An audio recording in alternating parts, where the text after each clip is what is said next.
Welcome to the lecture 9 of the lecture series, Psychology of Well-Being. Well, we are going to engage in a particular topic that's related to research method that is applied to study well-being. And the particular method that we are going to talk about is the experimental method, which is different from the earlier two methods that we have studied so far. In lecture 7 and 8, we tried to understand the correlational and the qualitative methodology. And today we are going to learn about the experimental method. We're also going to see that how is it related to the positivist or the natural science paradigm. And despite that, how is it also different from the correlational method that also pertains to the same positivist or the natural science paradigm. The important consideration here is that there are times when we see that there are many interventions that take place to try and enhance the experience of well-being amongst people. And that's where to study the impact of such intervention to enhance well-being, we need to understand the role of experimental method. Let's try to see how it helps us conduct a systematic scientific study of well-being, particularly in terms of the intervention to enhance well-being with the help of this particular outline. Well, we are going to recapitulate the basics of positivist or the natural science paradigm because this method is very much rooted in that paradigm. Then we are going to talk about the types of variables in an experiment which form the crux of this entire method. We're going to talk about the independent variable, dependent variable as the two major types, and then the nature of such variables in terms of whether these are continuous variables as we saw in case of correlational method, or are these categorical variables that we generally utilize as far as the nature of independent variable is concerned. We're going to see some examples, and then these abstract terms apparently that we are using right now would be clearer to us. Well, after the types of variables, we are going to talk about the experiment with single independent variable, where there is just one variable whose impact we want to see on well-being as a dependent variable or as another variable, and then experiment with multiple independent variables. So more than one variables when they happen to have an impact on a dependent variable or another variable like well-being. So how do we do that?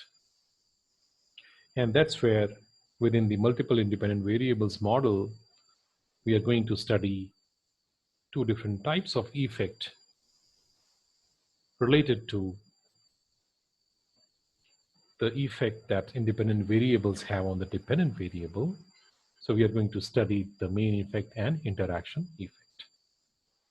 Okay, so let's do a quick recap of what is this natural science paradigm, the basic assumptions of that. And we saw that one of the assumptions regarding nature of reality is that it exists out there to be discovered towards universal generalization. Epistemology is distanced or hierarchical relationship between the knower and the knowable. And methodology is related to the experimentation or survey with the help of neutral observation of data collection procedures using variables about the phenomenon under study. So we can see that how the generalizations that we see in ontology or ontological concerns, universal generalizations, these are all about the relationship amongst the variables that we try to study within the natural science paradigm. And obviously, axiology is about the purpose the research findings may serve to the people, and that's generally decided by the researcher on the basis of existing literature and proposed research. So, what are the types of variables in an experiment? And we see there is one that's known as one major important one, that is independent variable, or IV. That is the acronym for that. And that's a variable whose impact we want to observe on another variable. Okay. And what is a dependent variable, or DV? A variable on which we want to observe the impact of the independent variable. Now, let's take one example to make it very clear. So if the independent variable is a variable whose impact we want to observe on another variable that is a dependent variable, so let's take one example of what are these variables like, or can be like. So if we want to observe the impact of a lifestyle training program, okay, so we can improve our lifestyle, we can improve our everyday routine, the kind of everyday activities that we do, that could be a part of lifestyle training. So impact of that kind of training program on well-being of employees.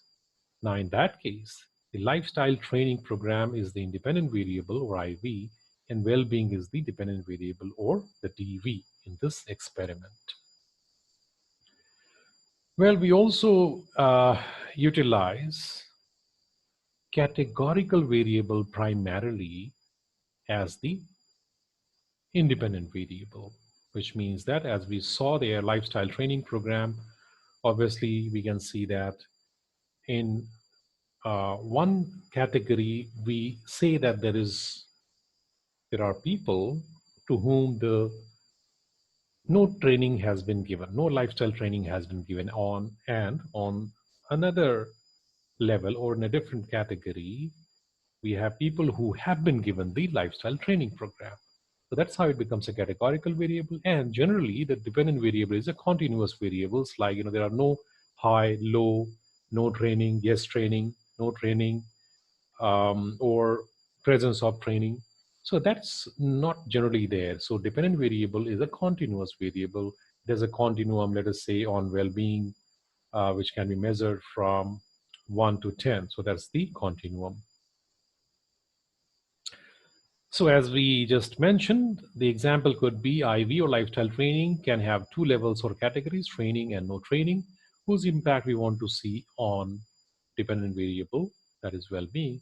And these two um, levels or categories, its impact can actually be compared on well-being. So that's how it goes. That's the nature of experiments. Well, other important features of an experiment comprise, importantly, control and experimental group. Now, what are these control and experimental groups? The group of participants in which the independent variable, or IV, is induced is known as the experimental group. And the other group where no independent variable is induced is known as the control group. So as we saw earlier, the control group would be the group where, or the category where, no training is provided, and experimental group would be where the training is provided, or the independent variable called lifestyle training is introduced. So that's control and experimental groups as a part of experiment that corresponds to different levels of, or different categories of independent variable. Now, another important concern is random selection and assignment. The participants are randomly selected and assigned to the control and the experimental groups. So that is something which is an important element of experiment. Then controlling extraneous variables. So what are these extraneous variables? Variables other than independent variables that may have potential impact on dependent variable. Now, these are known as extraneous variables, and these need to be controlled or minimized in terms of its impact or potential impact on dependent variable. Let's take one example. So age, gender, work experience may confound the impact of lifestyle training on well-being of the employees. Therefore, these extraneous variables like age, gender, and work experience are controlled with the help of matching the experimental and control groups on the criteria of age, gender, and work experience, so that comparability is smooth and maintained properly. and we don't have the confounding impact of these variables whose impact we don't want to see or don't want to have in the experiment. So therefore, their impact has to be neutralized, minimized, or controlled. And matching is one process through which we try to have matched groups on the basis, matched control and experimental groups in terms of age, gender, and work experience that might have acted as the extraneous variables. Well, before we go ahead towards the experimental method and try to go into the details of that, let's just try to understand quickly the difference between experimental and correlational method. So correlational method tends to predict the variation that is explained in dependent variable by the independent variable. So important thing here is that it tends to predict the variation that is explained in dV by the independent variable. So again, uh, we see here that it's the correlational method is not about the impact, but it's about the association and the prediction of that association in terms of the variation that may be there out of that association between the dependent variable and the independent variable. We saw in detail this particular feature of correlational method in lecture number 7 of this lecture series. You may consult that, you may go to that lecture and try to understand the association and prediction as far as um, the correlational method is concerned. Now, this method is applied when the systematic variation of independent variable is not possible. So maybe because the independent variable is not categorical in nature, we cannot have that as a categorical variable. For example, no training or the presence of training as two different aspects or two different levels of two different categories of independent variable.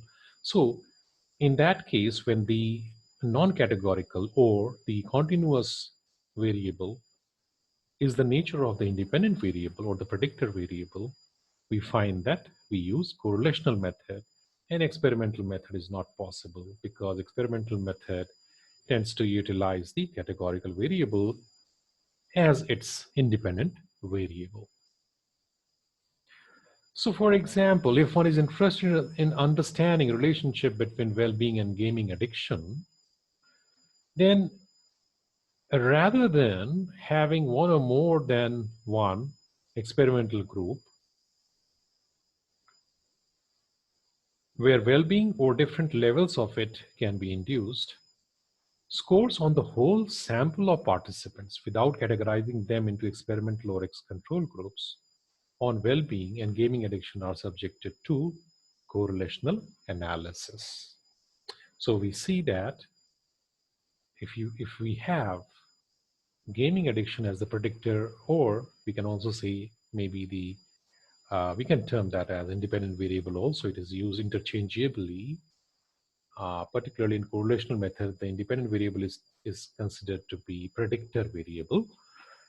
But then we find here that gaming addiction cannot be, it would be perhaps difficult or almost impossible or unrealistic, unethical to assign people in terms of control and experimental group that, okay, here's a group which doesn't have gaming addiction, doesn't show gaming addiction. Here is a group which has been introduced or which has been induced gaming addiction. That would be literally unethical on the part of the researcher to introduce gaming addiction in people because he or she wants to have the experimental group where the independent variable has to be introduced.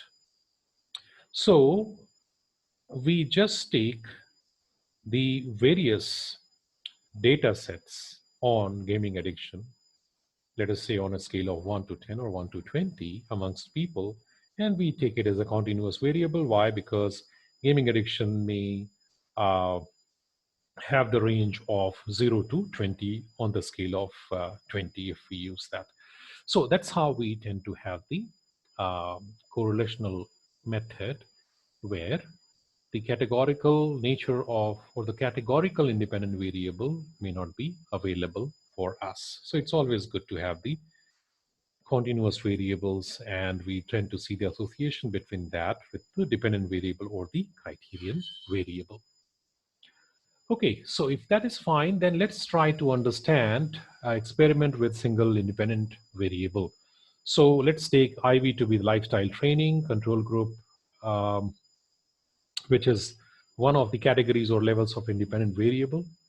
Uh, there is one, um, again, typographical error here, and we see that this IV actually should be all capitals, IVA. So that is level A, or the first level of the independent variable, and there is no lifestyle training introduced. Then we have the experimental group, which is IVB, or the level B, or the second level of the independent variable, and that's experimental group. And we find that lifestyle training is introduced there.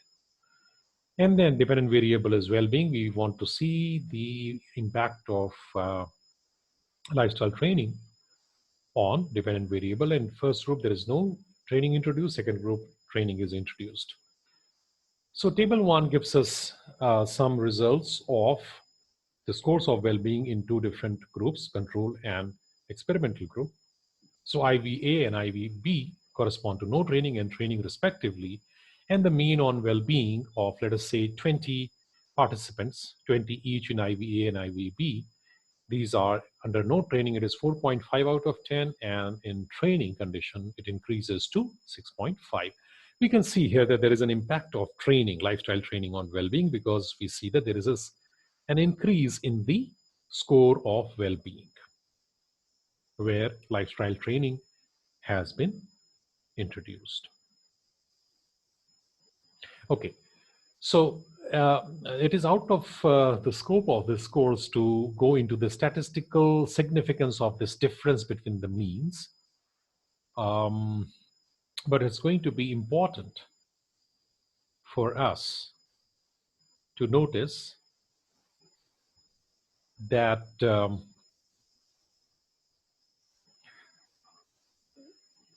at least for the purpose of our understanding here, conceptually, we find that there is one clear difference between the two groups, control and experimental group, because they tell us that it's 4.5 and 6.5 respectively. And we wanted to understand conceptually that what is this nature of experimental method that consists of the impact of IV on DV. And for practical reasons, we have experiment control and experimental group that corresponds to two different levels of IV. That is, level 1 is IVA, level B, IVB, that corresponds to no training and training. And there is a significant, apparent significant increase in the level of well-being in the two different groups.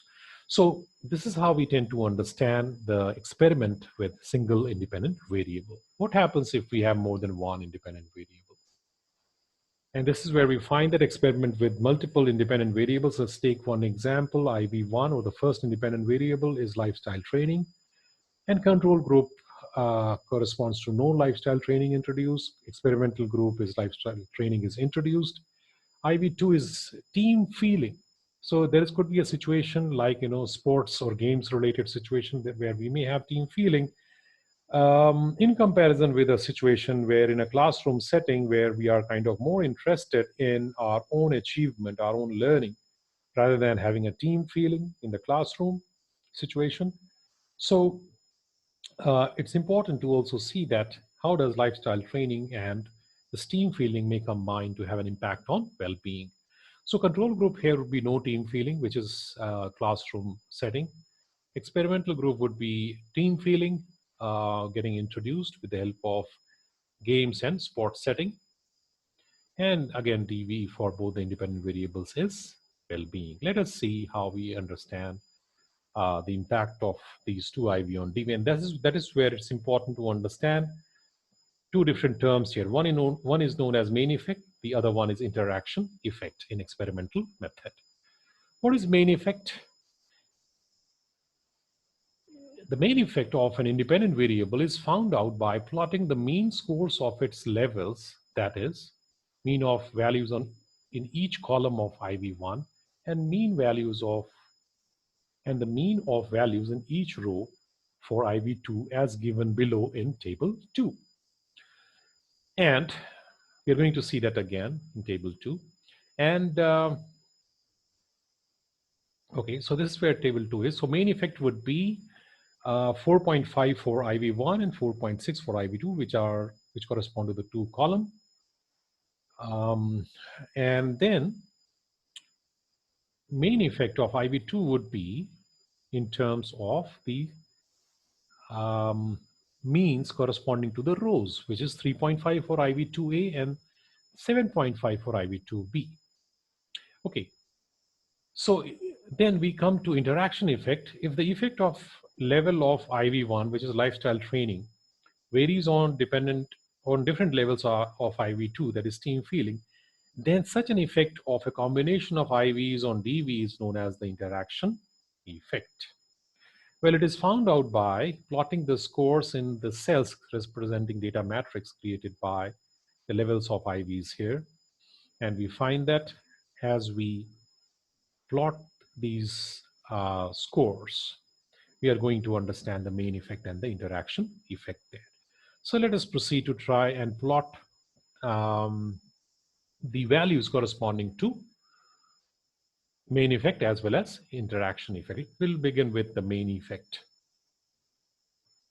Okay, so illustration of the main effect and interaction effect. We are going to see that the graphs would be plotted utilizing the data from table 2 to find out the main and interaction effect. So let's go to diagram 1. And here is the main effect of IV2, IV1, I beg your pardon. And IV1 was nothing but the lifestyle training. We find that IV1A corresponds to 4.5, IV1B corresponds to 6.5. And that's exactly where we find that since IV1 is lifestyle training, we see that the impact of IV1 in terms of IV1B level, where there was the introduction of training program, lifestyle training, we find that where there was no training in IV1 that corresponded to 4.5, the score of IV1B is 6.5. And this is where we see the main effect of it, main effect of IV1.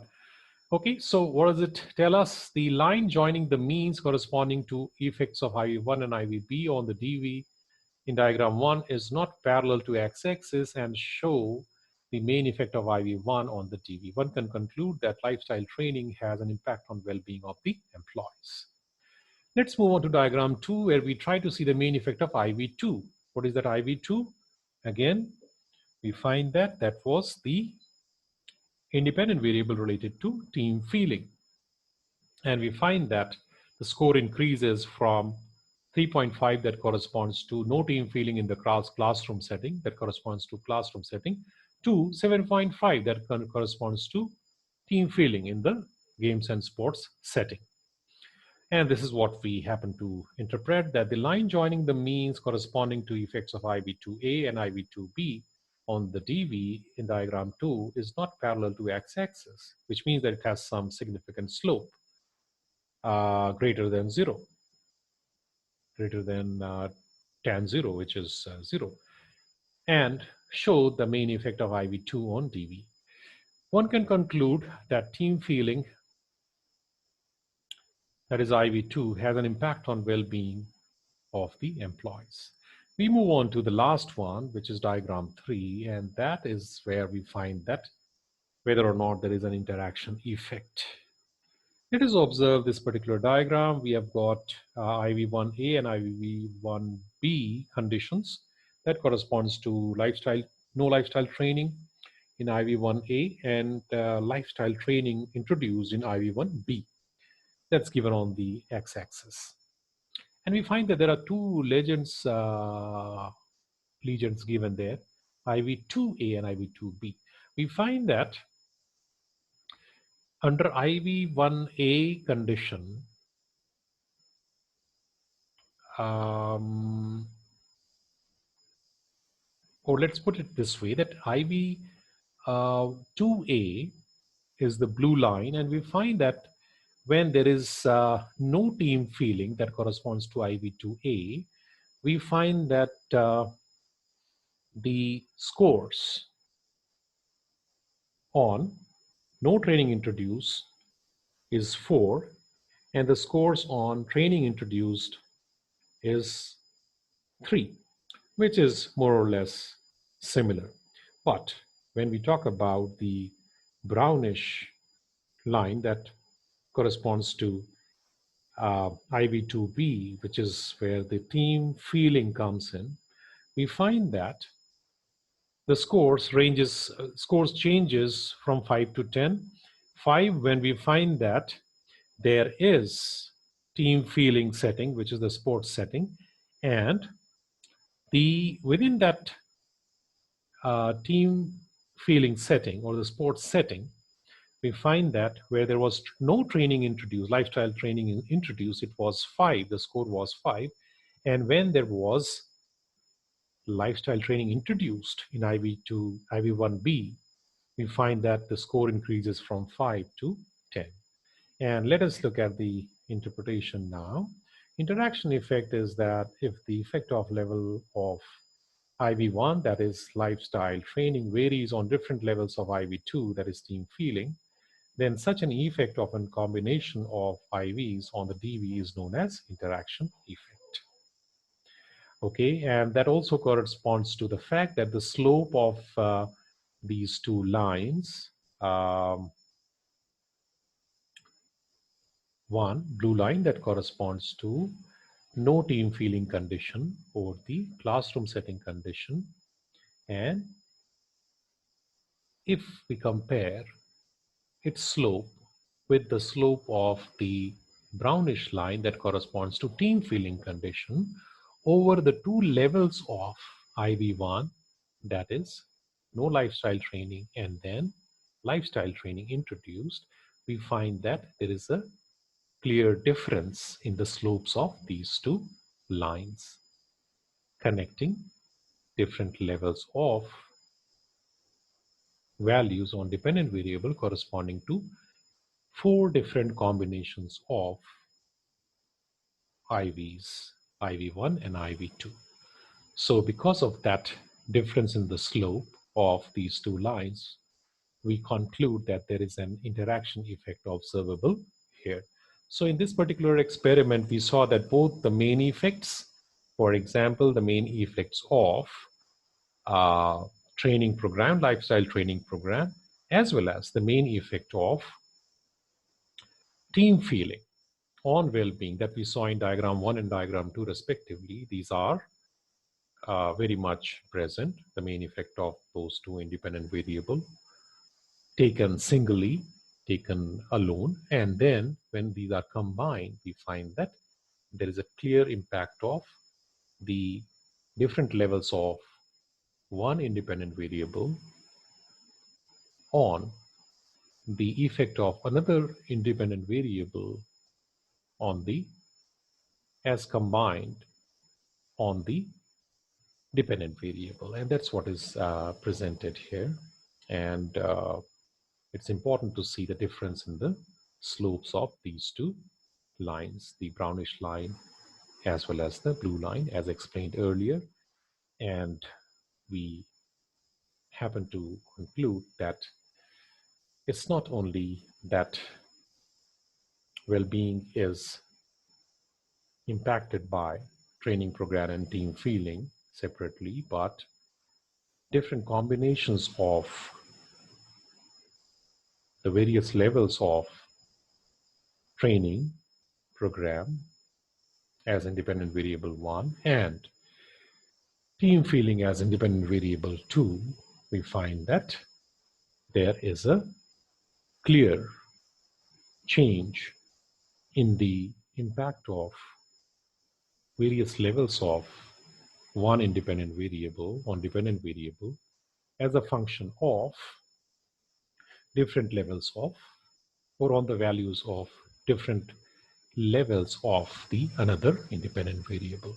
So I hope this particular simulated experiment has given us some clear idea regarding the experimental method, where the basic understanding is to see the impact of, to observe the impact of independent variable on the dependent variable. We can have one independent variable in experimental setting, or we can have more than one independent variable in the experimental method. And when we have more than one independent variable, we find that there can be both main effect as well as interaction effect. Thank you very much.